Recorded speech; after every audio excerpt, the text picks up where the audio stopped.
అభ్యాసే Telugu learning and డివోషనల్కు స్వాగతం సుస్వాగతం. నేను మీ పెద్దింటి రామకృష్ణ చక్రవర్తి. విఠల సాయి భక్తులకు శుభోదయం. విఠల సాయి దర్శనం సర్వ పాపహరం సర్వ పుణ్యప్రదం. నేటి ఆధ్యాత్మిక అంశం భానుసప్తమి.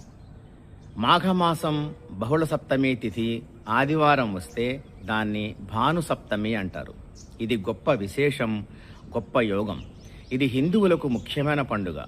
సూర్యభగవానుడి నుండి ఆరోగ్యాన్ని, శక్తిని కోరుకోవడం దీని ప్రధాన ఉద్దేశం. దీనినే భానుసప్తమి, మాఘసప్తమి, అచల సప్తమి, సూర్య సప్తమి, సూర్య జయంతి అని, కొన్ని ప్రాంతాల్లో రథసప్తమి అని కూడా పిలుస్తారు. ఈ రోజునే సూర్యుడు ఈ ప్రపంచాన్ని ప్రకాశింపజేశాడని, సకల ప్రాణికోటికి జీవం పోశాడని హిందువుల నమ్మకం. ఈ రోజున సూర్యభగవానుడిని ఆరాధించి తలస్నానం చేసి నీటితో అర్ఘ్యమిచ్చి ఓం ఆదిత్యాయ నమః, ఓం సూర్యాయ నమః అనే మంత్రం జపిస్తూ సూర్యాష్టకం, ఆదిత్య హృదయం పారాయణం చేసి ధూపదీపాలిచ్చి ఆవు పాలతో అన్నం పాయసం వండిపెట్టి పూజిస్తే సంపద, దీర్ఘాయుష్యు, సంపూర్ణ ఆరోగ్యం, తేజస్సు వస్తాయని పురాణాలు చెప్తున్నాయి. చాలామంది ఈ రోజున ఉపవాసం కూడా ఉంటారు. అలా చేసిన వారికి సంపూర్ణ ఆరోగ్యం లభిస్తుంది. అందుకే కొన్ని ప్రాంతాల్లో దీన్ని ఆరోగ్య సప్తమి అని కూడా అంటారు. సూర్య గాయత్రి కూడా చేయవచ్చు. ఓం సూర్యాయ విద్మహే మహాదేవాయ ధీమహి తన్నో సూర్య ప్రచోదయాత్ అని కూడా. భానుసప్తమి వ్రతం కూడా ఉంది.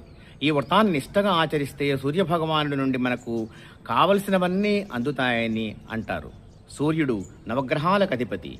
ఈ వ్రతం ఆచరించడం వల్ల ఆ దోషాలన్నీ కూడా తొలగిపోతాయి. వివాహం కాని వారికి వివాహం, సంతానం లేని వారికి సంతానం, ఉద్యోగం లేని వారికి ఉద్యోగం, ఇలా కోరుకున్నవన్నీ జరుగుతాయని శాస్త్రవచనం. ఈ వ్రతకథలో ఇందుమతి అనే ఒక పరమ భక్తురాలు ఉండేది. ఈమెకు జన్మించడం, మరణించడం, మళ్లీ జన్మించడం, మళ్లీ మరణించడం అనే ఈ పునర్జన్మ చక్రం గురించి తీవ్రంగా ఆలోచిస్తూ మదనపడుతూ ఉండేది. ఈ చక్రం నుండి బయటపడి పునర్జన్మ లేకుండా ఏం చేయాలా అని ఒకసారి వశిష్ఠ మహర్షిని అడిగింది. ఆయన ఆమె బాధను అర్థం చేసుకుని భానుసప్తమి వ్రతాన్ని ఆ నియమనిష్టలతో ఆచరించమని, సూర్యభగవానుడు ప్రసన్నం చేసుకోమని, నీకిక పునర్జన్మ ఉండదు, మోక్షం లభిస్తుందని చెబుతాడు. ఆమెకు మహర్షి మాటలపై అపారమైన నమ్మకం, విశ్వాసం ఉండడంతో అలాగే ఉపవాసం ఉండి అన్నీ చేసింది. ఆమె నియమనిష్టలకు సూర్యభగవానుడు ప్రసన్నుడై నిజరూపంలో ప్రత్యక్షమై ఆమెకు పునర్జన్మ నుండి విముక్తిని కలిగించి అప్సరసగా మార్చి స్వర్గానికి పంపాడని, ఎవరి